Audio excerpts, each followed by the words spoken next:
श्री शिवाय नमस्तुभ्यम।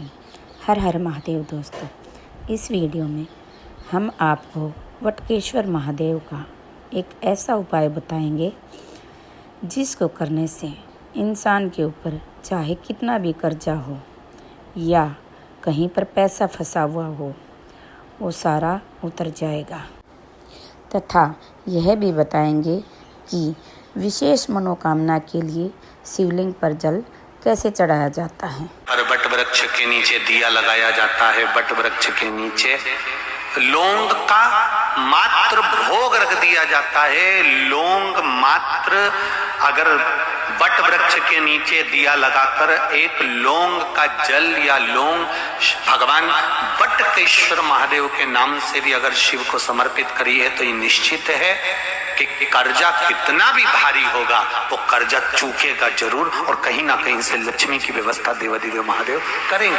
एक पत्र आया है, इसी कर्जे को चूकने वाला एक पत्र किसी ने अपना फोटो भी भेजा। दे आप लोगों से कहना चाहूंगा, जितने लोग आस्था पर कथा सुन रहे हो, जितने फेसबुक यूट्यूब पर सुन रहे हो, और जितने लोग मालेगांव की ये पवित्र भूमि पर बैठकर कथा सुन रहे हो, दिल से कहूं आप लोगों से, आप स्वीकार करिएगा, दुख की घड़ी में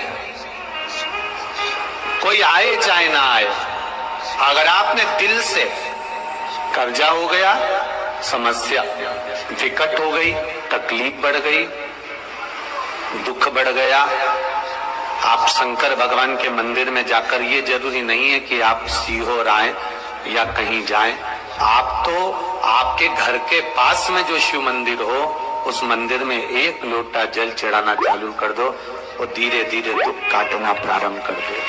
काटेगा दुख। बस जल चढ़ाने का एक नियम है शिव जी का।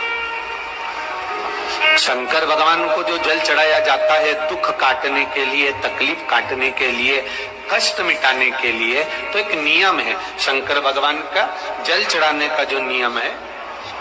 जैसे ये गौल जलाधारी है, यहाँ से पानी गिरता है, ये शिवलिंग है। ये दो जो भगवान का पानी जहाँ बहकर जाता है ये गोल में से, तो यहाँ जो स्थान है ये सीधे भाग पर गणेश जी विराजमान है, लेफ्ट भाग में कार्तिकेय जी है, बीच में एक मोटी सी लाइन होती है जहाँ अशोक सुंदरी है। ऊपर से जो बूंद बूंद पानी गिर रहा है वो शंकर भगवान की 5 लड़कियां हैं, जया, विषहरा, शामली बारी, दौतली और देव।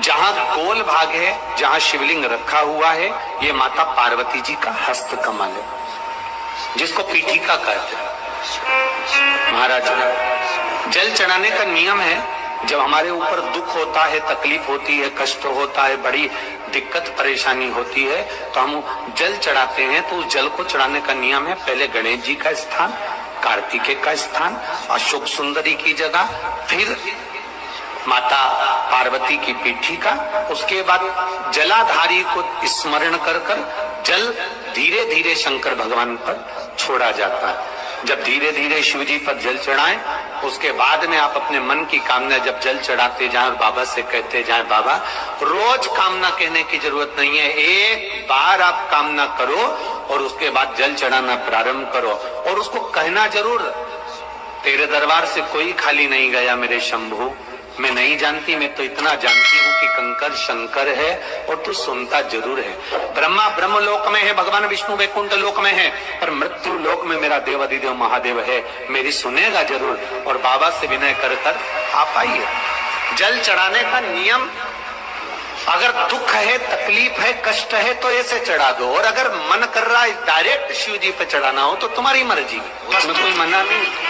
शिव तत्व किसको कहते हैं? शंकर का गुणगान, शिव का स्मरण, भगवान शंकर का मंत्र जाप किसको कहते हैं? ये वही समझ सकता है जिसके भीतर शिव समाया होगा।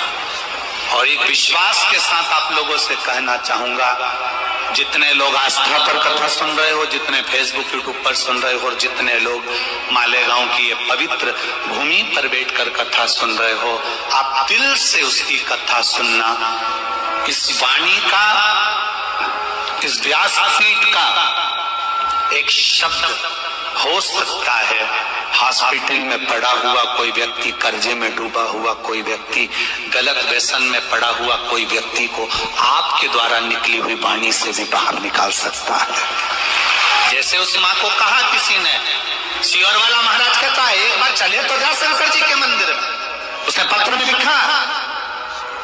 जब वो सियोर वाला महाराज कहता है, चिल्ला चिल्ला कर कहता है एक लोटा जल सारी समस्या का हल, तो जा 7 साल में उस बच्चे की वाणी वापिस आ सकती है जो वाणी नहीं थी।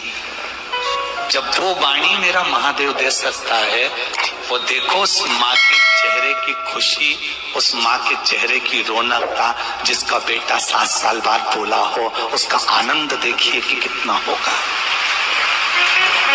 कितना आनंद होगा। एक बात और अच्छे से समझ लीजिए। आशा करती हूँ वीडियो आपको पसंद आई होगी। वीडियो को लाइक, शेयर, कमेंट कीजिए और चैनल को सब्सक्राइब कीजिए। धन्यवाद।